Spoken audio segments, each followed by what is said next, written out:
When it all came down to it, how good was Prime Neymar?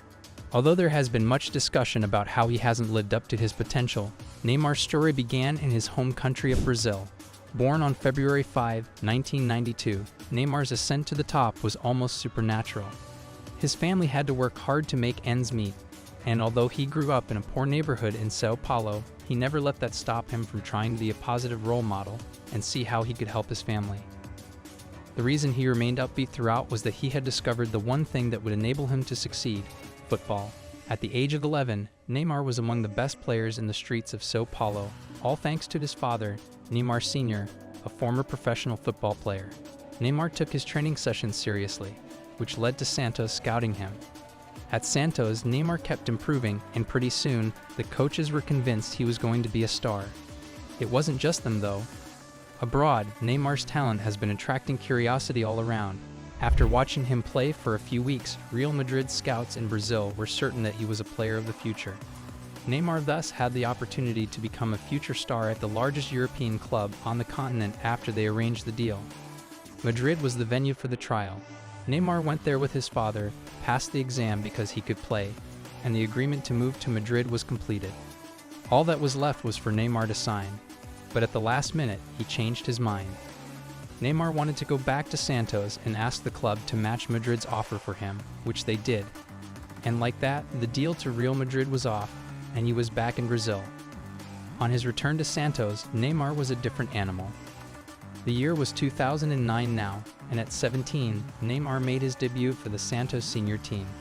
The start of something special. In his debut season with Santos, Neymar managed 14 goals in 48 games.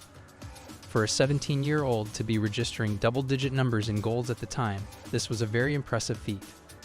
By the time 2010 rolled around, Neymar had bagged 14 goals in 19 games in the Campeonato Paulista for Santos, and 42 goals in 60 games for Santos that season. Neymar was attracting serious interest all around now. This wasn't a trial attempt. Both Chelsea and West Ham had genuine offers trying to sign him. Neymar had even become so good, he made his debut for the national team. He surprisingly didn't make the cut for Brazil's 2010 World Cup squad, despite calls from the locals for him to get included in the team, but perhaps his biggest performance that year came for Santos in the Copa Libertadores. Now, to understand just how huge the stuff Neymar did, here's the backstory behind it. At the time, Santos hadn't won the Copa Libertadores since 1963 during the days of Pelé, but the 2011 version of Neymar was about to change that. He was special. Neymar scored 6 goals en route to the final, and after a 0-0 draw in the first leg of the final itself, in the second leg, in front of a home crowd with Pelé watching, Neymar sent Santos on their way to victory. His goal helped the team to a 2-1 final win. Neymar himself balled out in the competition. 9 goal contributions in 13 games, and his serious form caught the eye of many teams abroad. Real Madrid even came back wanting to sign him, but ultimately, Neymar chose to stay at Santos and continued to put on a show. Now, this stunning goal here was so good that it won Neymar the Puskas Award that year. Before him, players like Robinho and Ronaldinho had all come from Brazil's City A League and made it to Europe as promising talents, but Neymar was more than that. He was an elite player. Still playing for Santos, he made it to the Ballon d'Or top 10. Amazing, it gets even better too. Neymar won the 2011 South American Footballer of the Year that year. By 2012, Neymar hit a truly unique landmark. On his 20th birthday, Neymar scored this goal. Now, what was special about it? Well, it was the 100th goal of his career. Allow me to rephrase that again. Neymar was 20 years old playing in Brazil's top flight, and he'd already bagged 100 career goals. That season, he hit 43 goals and 10 assists in 47 games, voted as the South American Footballer of the Year for a second time, beating the likes of Ronaldinho, and by the time 2013 rolled around, Neymar was primed to seize the stage with Brazil. The first major tournament with the national team for Neymar, and it was on home soil. The 2013 FIFA Confederations Cup. To say Neymar performed beyond expectations in this tournament is an understatement.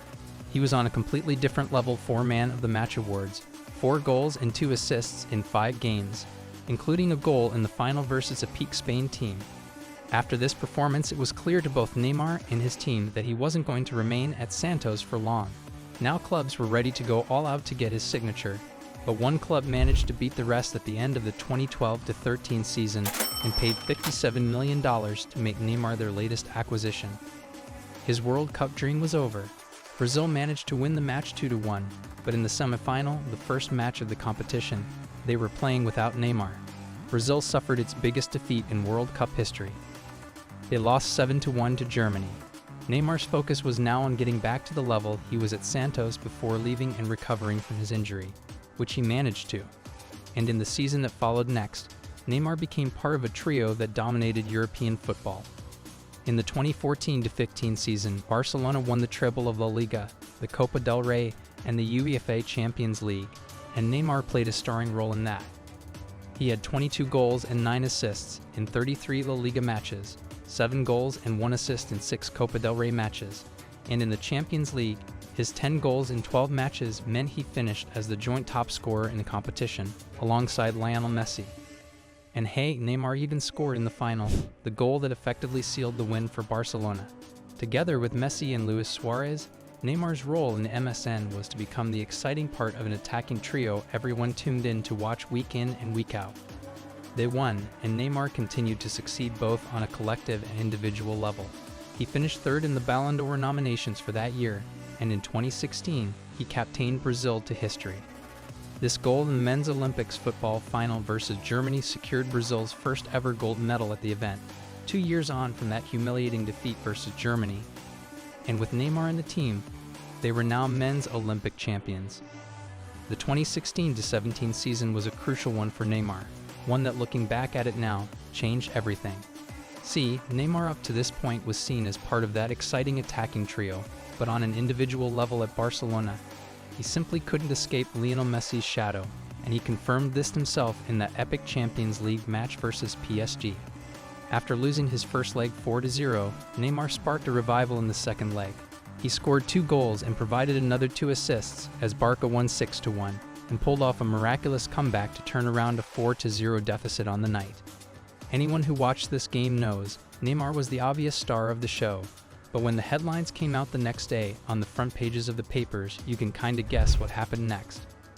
On paper, these are sensational numbers, but the reality is, bar the 2019-20 COVID hit season, Neymar's time at PSG wasn't what he or anyone thought it would be. For Neymar, the move was supposed to be the next step in securing the Ballon d'Or and being crowned as the best player in the world. But instead, what happened was a certain Kylian Mbappé came to the team and upstaged him. He had so many injury problems, his injury record looked unbelievable. Even the man he'd ran away from at Barcelona became his teammate years later. Neymar tried so many times to go back to Barcelona and force a move away from the club, but it didn't happen. In the end, after the 2022-23 season, Neymar said goodbye to PSG as the club's 4th all-time top scorer and was headed to Al Hilal on a mega money deal. But tragedy struck again after he had joined his new team for only a few weeks. Neymar suffered an ACL and meniscus tear, missing more than a year of action and hasn't appeared on the pitch for the team since. The fact is that Neymar has never truly received the appreciation he merits, But from 2011 to 2015, when he was at the top of his game, he was without a doubt the world's most promising young artist. On the one hand, Neymar nearly fulfilled his entire personal ambitions prior to departing from Europe. In addition to becoming Brazil's all-time leading scorer and winning the Champions League and Triple Crown, he participated in 3 World Cups. On the other hand, he is aware that his career could have been much more. Because he signed up for Goal Zone, he's still got it.